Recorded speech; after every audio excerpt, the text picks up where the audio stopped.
एक राजा साहब एक संत के गया और संत को कहता है, तू जानता है मैं कौन हूं?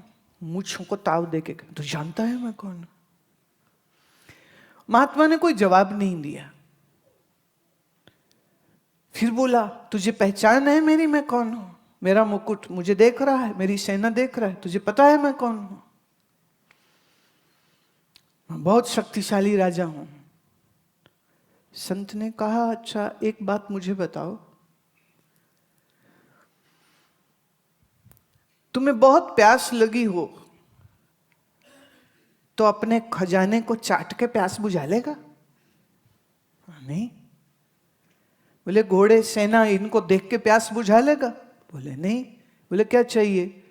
बोले एक गिलास पानी। कहते ना मिले तो? बोले ले तो मर ही जाऊंगा मैं। तो कहते काहे की शक्ति हुई? तेरी शक्ति एक गिलास पानी से भी कम है।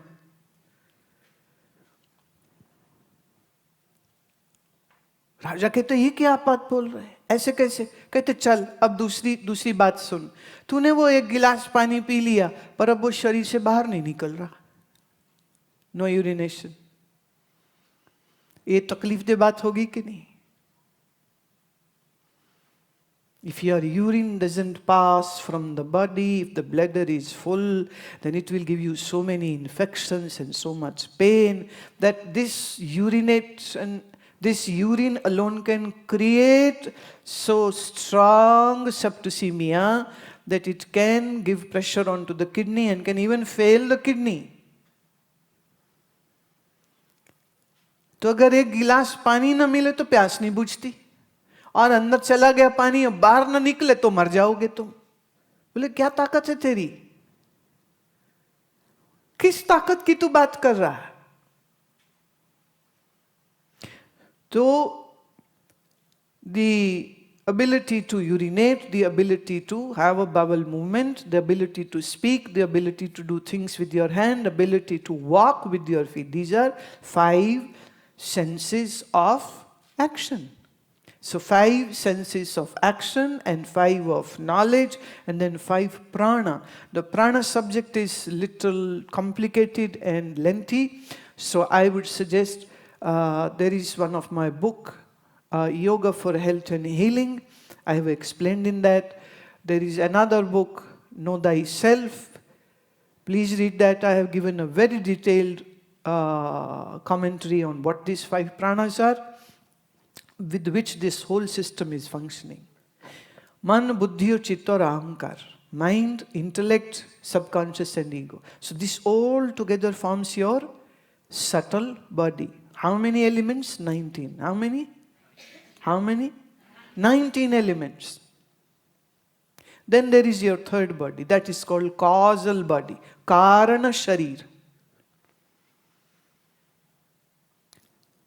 This gross body is not you, this subtle body is not you, and this causal body is also not you. You are neither of these 3. So you have to peel these 3 layers to find your true self. And that's the path of self-realization.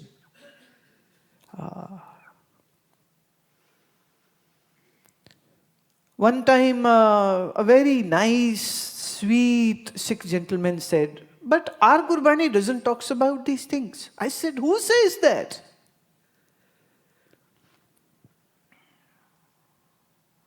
So I quote from Gurbani. Atma Paramatma eko kare, antar ki dubida antar mare. Shri Guru Arjan Dev. आत्म राम राम है, आत्म चीनस गुर बिचारा रे. Again Guru Arjan Dev.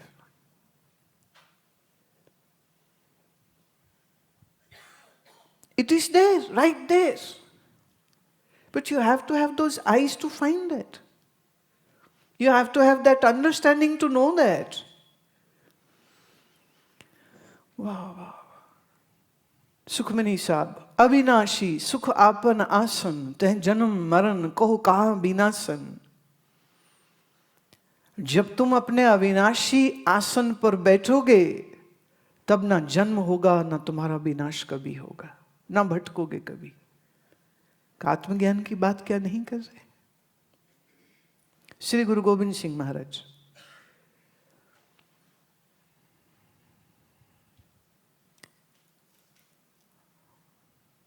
Khalsa सो जो जाने पे हो, जो इस भेद को समझता है, प्रभ में, मोह में, तास में, रंचक नहीं पे हो। मेरे में, तुम में, परमात्मा में कोई फर्क नहीं है। मेरा वो खालसा, श्री खालसा।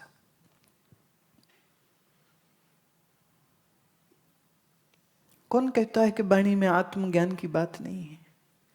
कौन कहता है वाणी में ब्रह्म ज्ञान की बात नहीं है? ब्रह्मज्ञानी सद जीवे नहीं मरता। ब्रह्मज्ञानी आप परमेश्वर, ब्रह्मज्ञानी को खोजे महेश्वर। जिसने ब्रह्म का ज्ञान प्राप्त किया उसी को ब्रह्मज्ञानी कहा है। और पीछे मैंने एक वो शब्द भी किया था, थिर कर पैसो हर जन प्यारे, सतगुरु तुमरे काज सवारे। थिर घर में बैठ, कल ही मैंने कहा था, आत्मा थिर है, शरीर अस्थिर है। आत्मा के घर में बैठने को गुरु महाराज कह रहे, थिर कर बैसो हर जन प्यारे, सतगुरु तुमरे काज सवारे। आत्मा की खोज, आत्मा मतलब तुम, आत्मा मतलब तुम्हारा अपना आप। इस अपने आप की खोज करने के लिए जो मैं नहीं हूं उसको जानना होगा, जो मैं नहीं हूं उसको छोड़ना होगा। तो ये शरीर मैं नहीं हूं, ये इंद्रियां नहीं हूं, मन नहीं हूं, बुद्धि नहीं हूं, चित्त नहीं हूं, अहंकार नहीं हूं, आत्मस्वरूप हो तुम। तो अपनी असली पहचान को करना। अब जो ये मैं बोल रही हूं अर्पित, यही ब्रह्म विद्या, आत्मविद्या, ब्रह्म विद्या। अब ये आत्मा और ब्रह्म अलग अलग हैं कि एक है? इस ज्ञान को जानने को हम ब्रह्म विद्या बोलते हैं। आत्मा क्या है ये जानने को हम आत्मविद्या बोलते हैं। बात समझ आ रही? और मजे की बात यह है कि इतनी रैशनल और इतनी साइंटिफिक ये सारी बात होती है कि तुम इनकार नहीं कर सकते हो। अब तुम में कोई है जो कहेगा ना जी हमारा मन होता ही नहीं है, हमारे बुद्धि है ही नहीं। हाँ, वैसे कोई कहे बुद्धि नहीं है तो मेरे को जरूरत नहीं कहने की कि तेरे में नहीं।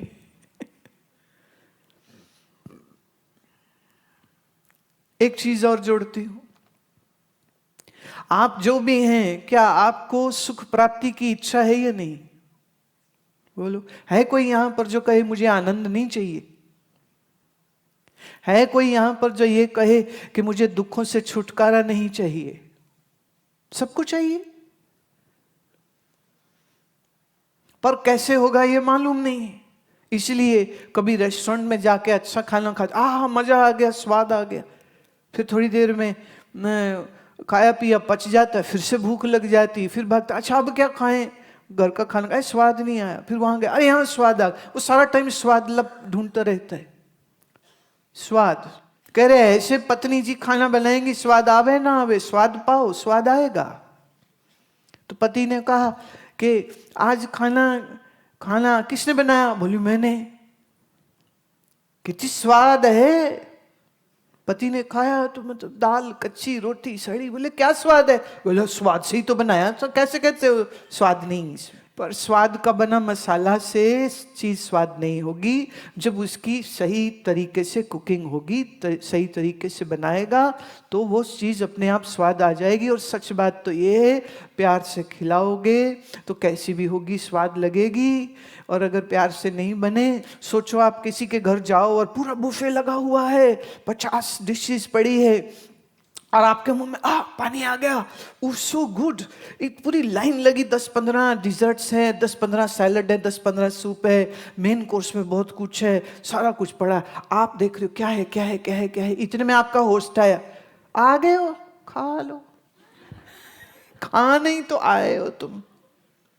वैसे ही हमने बड़ा बनवाया, बच गया तो कुत्तों को ही तो डालना था। कोई नहीं, खा लो। अब खाओगे?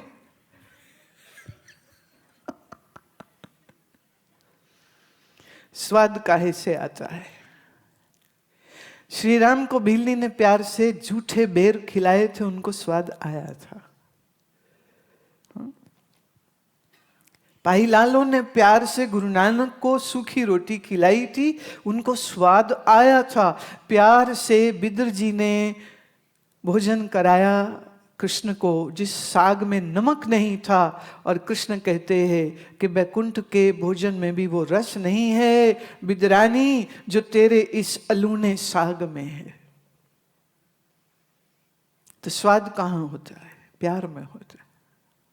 पर वैसे प्यार के साथ थोड़ा टेक्निक से पका लें। नहीं तो मैं फंस गई थी एक बार, डैलस की या ह्यूस्टन की बात है, किसी के घर गए, भोजन, बड़े अच्छे लोग, बड़े ही प्यारे लोग, बहुत सुंदर, उन्होंने खाना लगाया, थाली रखी, बोली खाओ जी।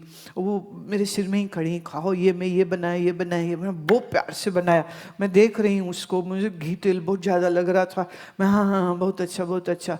तो वो गई रसोई में, मैंने फटाफट बाकी जो सामान था उसी में डाल दिया, वो थोड़ा थोड़ा रख लिया। वो वापस ही करे, आए आपको अच्छा लगा ना, इतना स्वाद लगा, लो और लो। उनने और डाल दिया।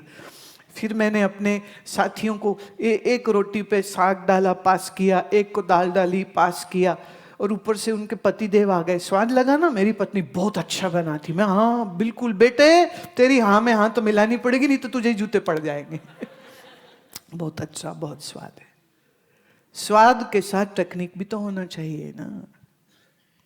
Good technique served with love, it's a very very satiating food it will become. हमारा मन सुख चाहता है, दुख किसी का मन नहीं चाहता है। आपका मन सुख संसार में ढूंढता है, ज्ञानी समझदार ध्यानी इस आत्म सुख को भीतर प्राप्त कर लेता है। ऐसा नहीं कि ज्ञानी रोटी नहीं खाता है, तुम बाद में को ये तो अपने ज्ञान से ही तृप्त है, इनको रोटी कहाँ खिलानी। रोटी भी खाते हैं, शरीर को तो चाहिए ना। सो ये ब्रह्म विद्या ऐसी है जिसको किसी देश का हो, किसी धर्म का हो, वो इनकार नहीं कर सकेगा।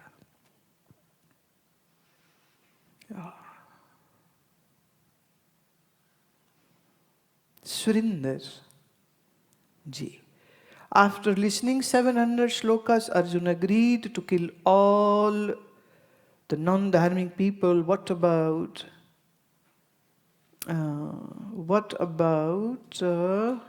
rest of teachings of Gita? Did he follow them? Oh my God, Srindarji, why are you so bothered about poor Arjuna, whether he followed or not? Just a question, and followed by, I tried to understand and follow the Gita teachings, but I am failing miserably. In the short term, I promise myself, but in the long term, as if nothing was learned. Whether it is achievable? Yes, it is achievable.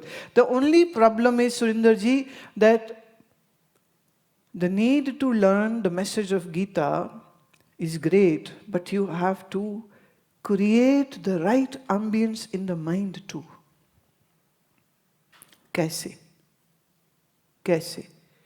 हमारे मन में राग द्वेष ना हो, इसका कोशिश होना चाहिए। हमारे मन में वैराग्य हो, इसका कोशिश होना चाहिए। हमारे मन में किसी से ईर्ष्या द्वेष न हो, ये भी हमको देखना होगा। और हमारा मन छोटी छोटी चीज़ों के लिए तड़पते और दुखी नहीं हो, हमें ये भी देखना होगा। दूसरे अर्थ में वैराग्य और योग का अभ्यास आवश्यक है, बिना उसके पढ़ा सुना ज्ञान किसी काम नहीं आएगा।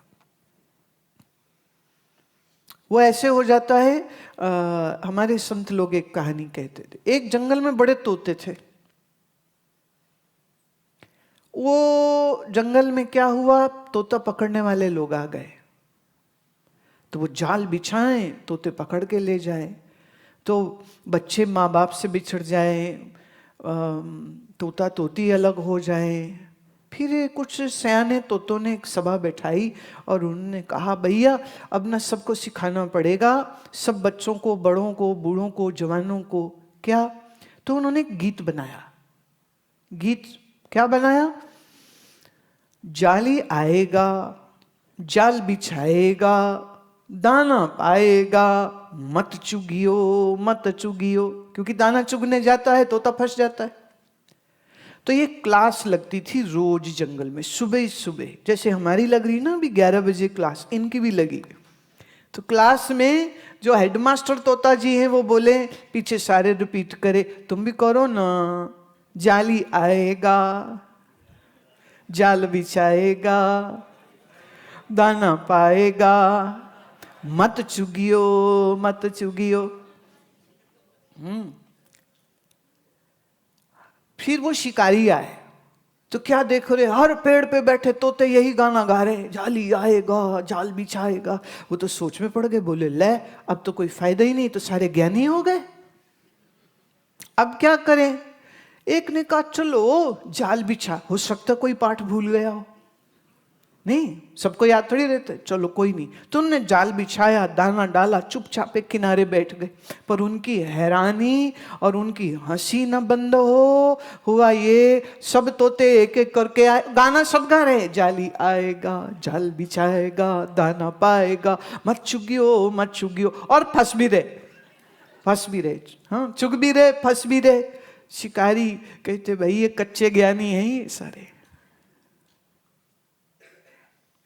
अब देखो यहां हेड बैठ के सिखा रहा है आपको, माया में नहीं फंसना, वासना में नहीं जाना, लोभ में नहीं जाना, क्रोध में नहीं जाना। तुम सब रिपीट करते हो पीछे पीछे।